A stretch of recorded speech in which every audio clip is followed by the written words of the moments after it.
payong is real. Payong muna yung nilagay ko kasi nasira yung sasakyan. Ayan yung bintana, hindi pa maipapagawa kasi hindi pa ako binabayaran.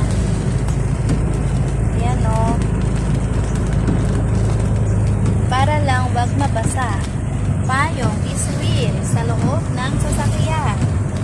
Kaya ma'am, shout out, magbayad ka na para mapagawa namin itong bintana namin. Grabe.